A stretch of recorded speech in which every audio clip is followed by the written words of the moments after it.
Assalamualaikum warahmatullahi wabarakatuh. Ketemu lagi dengan kami di channel kesayangan Anda. Nah, langsung saja ke pembahasannya teman-teman. Jadi ini untuk pembahasan P3 teknis guru ya, dan lebih mendalam ke materi pedagogik teman-teman. Oke, kita lanjut belajar bersama kita. Nomor 21, dalam proses penilaian pengetahuan. Pengetahuan dapat dilakukan tanpa direncanakan. Pandangan Anda sebagai guru terhadap pernyataan ini adalah: A. Prosedur penilaian pengetahuan dapat dilakukan tanpa perencanaan dikarenakan siswa telah memiliki pengetahuannya. B. Prosedur penilaian pengetahuan dapat dilakukan tanpa direncanakan karena prosedur penilaian dilaporkan dalam bentuk angka, predikat, dan deskripsi. C. Prosedur penilaian pengetahuan tidak dapat dilakukan tanpa direncanakan karena hasil penilaiannya akan biasa. D. Prosedur penilaian pengetahuan dimulai dari pengembangan instrumen, pelaksanaan penilaian, pengolahan, dan pelaporan serta pemanfaatan penilaian ya. Jadi kita lihat kalau prediksi saya teman-teman, kayaknya jawabannya adalah D. Kita lihat ya teman-teman. Ya, benar sekali D ya.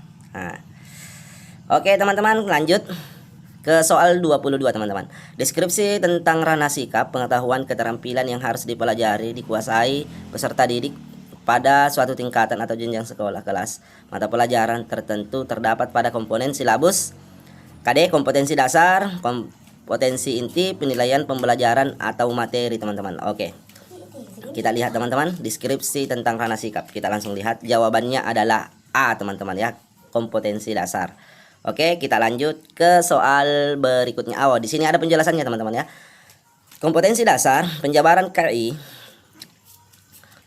Sejumlah kemampuan yang harus dimiliki peserta didik dalam satuan pendidikan, jenjang, dan mata pelajaran tertentu. KI adalah deskripsi gambaran mengenai kompetensi utama yang dikelompokkan ke dalam aspek sikap, pengetahuan, dan keterampilan afektif, kognitif, dan psikomotorik ya, yang harus dipelajari peserta didik pada satuan pendidikan tertentu atau jenjang pendidikan tertentu. Nah, itu tadi ya pembahasannya teman-teman. Oke, kita langsung ke nomor 23 teman-teman. Guru mengamati kerucut. Edgar Dale. Menurut Anda apa yang seharusnya guru lakukan untuk memperbaiki pembelajaran setelah mengamati kerucut tersebut? Jadi guru mengamati dalam memperbaiki pembelajaran, kata intinya di situ. Bagaimana cara memperbaiki pembelajaran teman-teman ya. A. Lebih selektif memilih media pembelajaran. B. Lebih selektif memilih media konkret pada abstrak. C. Lebih banyak sifatnya mengingat. Kemudian D. Lebih menekankan aspek psikomotorik anak. Kita lihat kalau jawaban saya kayaknya di C teman-teman ya, kalau tidak salah.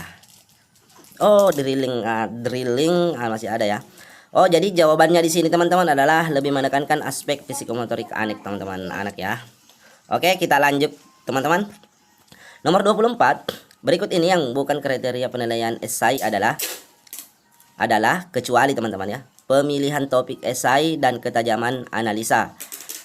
Rasionalitas ide, inovasi, dan originalitas. C. Kelengkapan dan relevan data, dasar teori dan kemampuan argumentasi. D. Sistematika penulisan pemikiran. E. Keluasaan daftar pustaka teman-teman. Esai ya, esai. Jadi keluasan daftar pustaka kayaknya bukan, sistematika penulisan pemikiran bukan, kelengkapan dan ini termasuk semua kayaknya esai ya. Rasionalitas ide, inovasi, dan originalitas. Pemilihan topik esai dan ketajaman analisa. Coba kita lihat teman-teman. Kalau tidak salah jawabannya nomor B ya, kalau tidak salah. Kita coba. Ternyata E teman-teman ya. Keluasaan daftar pustaka. Jadi esai adalah salah satu jenis karya tulis yang berisi kombinasi antara fakta dan opini. Esai lebih bersifat subjektif dari sudut pandang penulis yang bersifat analitis, spekulatif, dan interpretatif. Esai mencakup narasi yang bisa berupa kritik, argumen, sastra, dari pengamatan kehidupan sehari-hari, dan refleksi penulis. Kriteria penilaian esai: 1. Pemilihan topik dan esai dan ketajaman analisa, rasionalitas ide, inovasi, dan originalitas. 3. Kelengkapan dan relevansi data, dasar teori, dan kemampuan argumentasi. 4. Sistematika penulisan dan pemikiran. Oke teman-teman, kita lanjut ke nomor 25 teman-teman. Penilaian harus mampu menyimpulkan apakah peserta didik mencapai kompetensi yang ditetapkan atau belum. Hal ini sejalan dengan prinsip penilaian. Bisa dilihat jawabannya teman-teman. Oke, kita lihat dulu yang manakah teman-teman. Jawabannya adalah D, summing up, keeping track, yaitu harus mampu menelusuri dan melacak kemajuan siswa sesuai dengan rencana pembelajaran yang telah ditetapkan. Checking up, yaitu harus mampu mengecek tercapaian kemampuan peserta didik dalam proses pembelajaran. Fitting out, yaitu penilaian harus mampu mencari dan menemukan serta mendeteksi kesalahan-kesalahan yang menyebabkan terjadi kelemahan dalam proses pembelajaran. Summing off, yaitu penilaian harus mampu menyimpulkan apakah peserta didik telah mencapai kompetensi yang ditetapkan atau belum, teman-teman. Oke, jadi jawabannya tadi D ya. Kemudian selanjutnya ke nomor 26 teman-teman. Ketidakmampuan seseorang peserta didik yang mengacu kepada gejala di mana peserta didik tidak mampu belajar sehingga hasil belajarnya di bawah potensi intelektualnya dinamakan kesulitan belajar. A. Learning disabilitas, learning disorder. Apalagi? Nah, ini jawabannya teman-teman. Bisa dibaca sendiri teman-teman. Dan jawabannya adalah A. Learning disorder. Keterangan belajar adalah keteladanan di mana proses belajar seseorang terganggu karena timbulnya respon yang bertentangan. Pada dasarnya, orang yang mengalami gangguan belajar, prestasi belajarnya tidak terganggu, akan tetapi proses belajarnya yang terganggu atau terhambat oleh adanya respons-respons yang bertentangan dengan hasil belajar yang dicapai akan rendah dari potensi yang dimiliki. Learning disabilitas, tidak kemampuan belajar ya, jadi disabilitas teman-teman ya, adalah tidak kemampuan seorang murid yang mengacu kepada gejala di mana murid tidak mampu belajar, menghindari belajar sehingga hasil belajarnya di bawah potensi intelektualnya ya. Nah, ini semua pembahasannya teman-teman, bisa dilihat sendiri. Oke teman-teman. Oke, kita lanjut ke soal berikutnya teman-teman. Pak Rudi ingin menilai siswanya. Untuk melihat hasil kerja siswa, maka siswa diminta membuat jus buah dari buah-buahan sekitar. Pilihan model penilaian yang cocok adalah penilaian proyek, produk, unjuk kerja, portofolio, dan sikap. Kalau sikap, bukan kayaknya teman-teman. Jadi produk teman-teman ya. Karena kalau sikap, itu lebih ke apa ya? Intinya pasti teman-teman sudah memahami ya. Kalau soal ini, soal nomor 27 teman-teman. Oke, kita lanjut ke nomor 28 teman-teman. Ibu Andre adalah guru kelas 5 memberikan penilaian sikap B pada Budi. Bu Dini, guru PAI di kelas 5 memberikan nilai A pada Budi, dan Bu Retno, guru bahasa Inggris, memberikan nilai C pada Budi. Dari penilaian di atas, manakah pernyataan di bawah ini yang paling tepat? Budi mendapati nilai A. Budi mendapati nilai A. C. Budi mendapat nilai rata-rata dari guru kelas, guru agama, dan guru bahasa Inggris. D. Budi mendapat nilai C. E. Budi mendapat nilai kesepakatan dari guru kelas, guru agama, dan guru bahasa Inggris. Kalau saya sih di sini teman-teman kayaknya C ya teman-teman. Mendapati nilai rata-rata dari guru kelas, guru agama, guru bahasa Inggris. Oke, kita lihat dulu teman-teman ya. Apakah jawabannya? Oh, ternyata E teman-teman ya. Budi mendapat nilai kesepakatan dari guru kelas, guru agama, dan guru bahasa Inggris ya teman-teman. Jadi soal-soal yang seperti ini teman-teman, kita tidak harus betul-betul diperhatikan inti soalnya, apa yang dia minta ya. Terkadang kita terkecohnya di situ teman-teman. Nah, jadi terus terang soal ini pun baru saya buka teman-teman, karena baru tadi malam ya dikirimkan oleh teman-teman. Dan alhamdulillah paketnya itu banyak sekali teman-teman. Nah, insya Allah nanti kita akan bahas bersama di channel ini teman-teman. Oke teman-teman, kita lanjut lagi. Oke, ke nomor 29 teman-teman ya. Pak Doni adalah guru PPKN ya. Dalam memberikan penilaian pada siswa, dia tidak sesuai dengan prinsip-prinsip penilaian. Anton yang ponakan sendiri tidak pintar diberi nilai 90, sedangkan yang pintar diberi nilai 80. Itu melanggar prinsip penilaian, yaitu objektif, adil, terpadu, terbuka, sistematis. Kalau saya sih adil kayaknya teman-teman. Kita coba lihat apakah B. Oh, ternyata A teman-teman ya, objektif ya. Jadi kita dikecoh di sini ya. Padahal sebenarnya kalau di soal itu ya dibahas masalah keadilan, tapi ternyata jawabannya adalah objektif ya, harus objektif teman-teman ya. Objektif adalah tidak dipengaruhi subjektivitas penilaian. Adil, tidak memihak, tidak menguntungkan atau merugikan. Oh, betul-betul ya. Adil itu ya seperti itu ya, harus tidak ada yang dirugikan, tidak ada yang menguntungkan satu belah pihak, teman-teman. Terpadu, bagian dari pembelajaran terbuka dapat diketahui pihak yang berkepentingan, sistematis, langkah-langkah prosedur baku. Oke teman-teman, ya sudah dipahami nomor 29. Kemudian selanjutnya nomor 30. Pak Reno sedang melaksanakan proses pembelajaran di mana siswa disuruh mengolah buah segar untuk dijadikan minuman. Itu model pembelajaran yang tepat adalah problem based learning, kayaknya bukan. Project based learning, project ya bisa jadi itu. Kemudian kita contextual learning and learning, inquiry learning, kita comparative learning, kayaknya project ini teman-teman ya. Kita coba lihat. Jawabannya C teman-teman, contextual teacher and learning. Problem based learning, pembelajaran berbasis masalah. Project based learning, tugas proyek dan bimbingan terencana ya. Kemudian kita lihat contextual teacher and learning, pembelajaran diarahkan ke masalah nyata.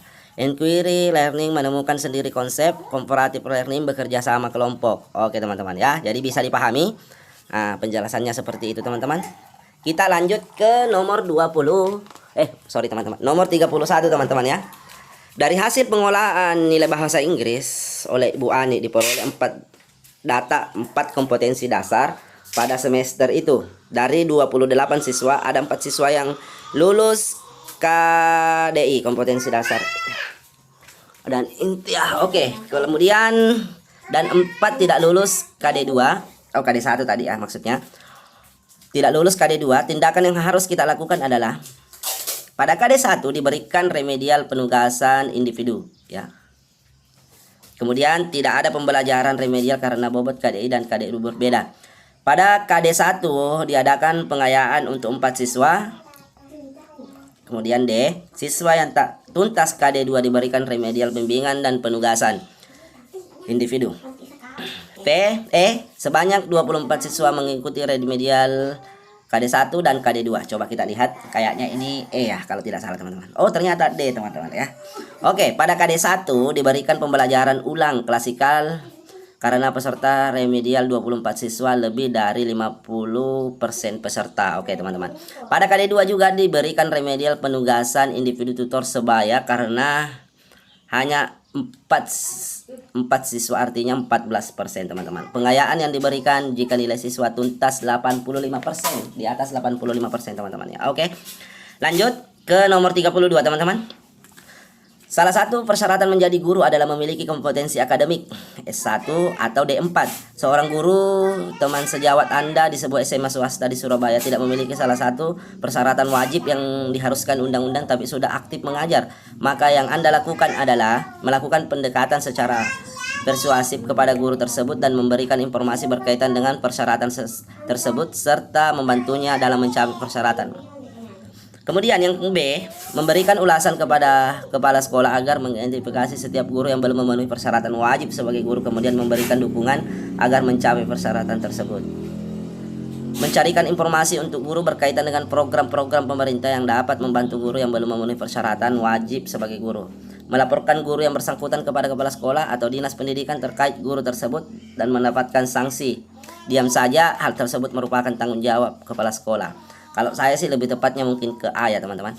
Melakukan pendekatan secara persuasif kepada guru tersebut dan memberikan informasi berkaitan dengan persyaratan tersebut serta membantunya untuk mencapai persyaratan. Kayaknya di A ya kalau tidak salah teman-teman. Kita coba buka. Oh B teman-teman ya. Memberikan usulan kepada kepala sekolah agar mengidentifikasi setiap guru yang belum memenuhi persyaratan wajib sebagai guru, kemudian memberikan dukungan agar mencapai persyaratan tersebut. Oke, paham teman-teman ya. Oke, nomor 33, tindakan mana yang Anda pilih ketika Anda seorang peserta didik mengalami kesulitan? Ketika ada peserta didik mengalami kesulitan, tindakan apa yang harus kita lakukan sebagai guru teman-teman? Kita lihat dulu poin A-nya.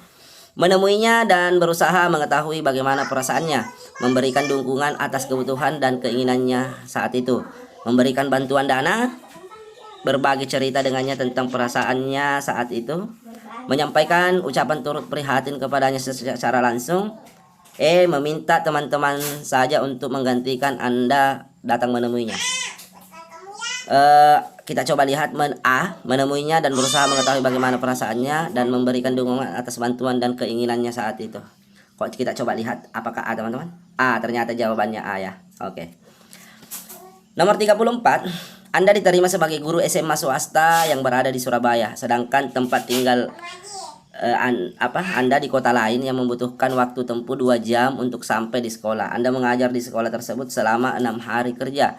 Selain itu, Anda juga diminta pihak sekolah untuk mengerjakan tugas administrasi di luar jam kerja.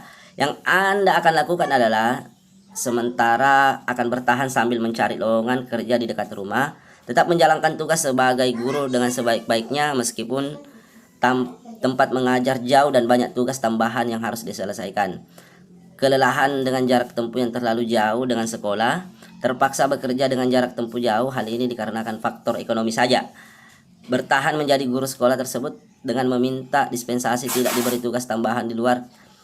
Kayaknya jawabannya di sini B ya teman-teman. Kita lihat, tetap menjalankan tugas saya sebagai guru dengan sebaik-baiknya.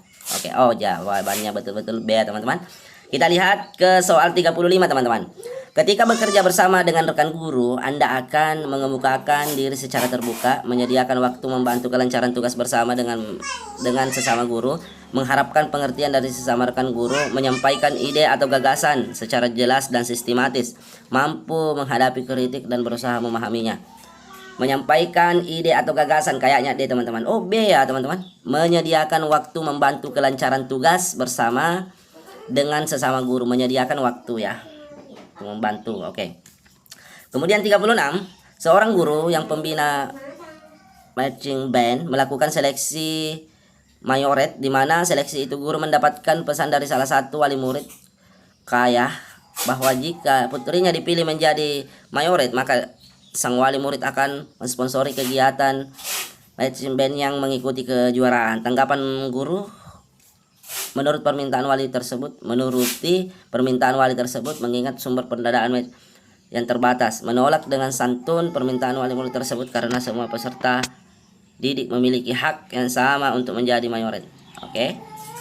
Menuruti permintaan wali tersebut agar mendapatkan dana untuk membantu kegiatan. Kemudian D, menolak dengan santun permintaan wali tersebut untuk mencegah protes dari peserta dan wali murid yang lain. Menolak dengan santun permintaan wali murid tersebut karena sebagai pembina harus memilih mayoret terbaik untuk mendukung prestasi dalam perlombaan. Kayaknya E atau B ya kalau tidak salah. Kita coba lihat B kayaknya. Kita kunci B. Oh, ternyata E teman-teman ya. Oke, ternyata E.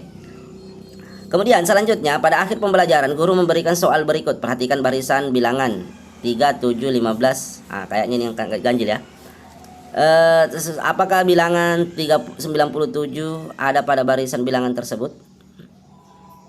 Soal di atas tempat untuk mengukur kemampuan. A, kreatif. Representasi matematis ya. Matematis ya. Sorry teman-teman. C, penalaran matematis, reflektif, dan E, enaktif. Jawabannya adalah C, penalaran matematis. Oke, penalaran matematis. Oke, lanjut ke soal 38 teman-teman. Kondisi kelas Ibu Tiur selalu tenang. Anak-anak tidak gaduh, tetapi juga tidak ada yang mau bertanya ataupun menyampaikan pendapat. Ibu Tiur merasa kurang berhasil dalam mengajar. Pertemuan berikutnya Ibu Tiur menerapkan satu model pembelajaran yang dapat mendorong siswa untuk bertanya atau berpendapat. Model tutor sebaya dipilih untuk mengatasi kondisi tersebut sekaligus melakukan PTK.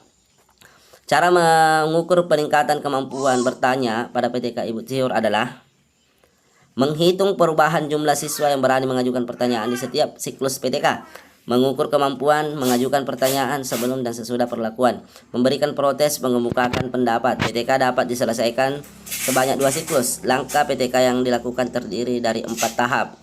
Jawabannya adalah B, mengukur kemampuan mengajukan pertanyaan sebelum dan sesudah perlakuan. Oke teman-teman, jadi jawabannya adalah B. Kemudian 39, Ibu Dewi akan mengajar materi mengenal lingkungan sekolah. Beliau mengajar siswanya keluar ruangan, kemudian berkeliling ke ruang-ruangan kelas, UKS, laboratorium, dan mengamati kebun di belakang sekolah. Setelah kira-kira 45 menit, anak-anak diajak masuk kembali ke dalam kelas. Langkah selanjutnya yang harus dilakukan siswa adalah mendengarkan penjelasan guru tentang apa yang dilihat di lingkungan sekolah. Kayaknya kurang tepat teman-teman. Kemudian melakukan tanya jawab tentang apa yang dilihat. C. Menyebutkan nama ruangan di sekolah dan nama tumbuhan di kebun sekolah. D. Diskusi kelompok untuk membuat kesimpulan tentang pengamatannya. Kayaknya kalau tidak salah itu ya.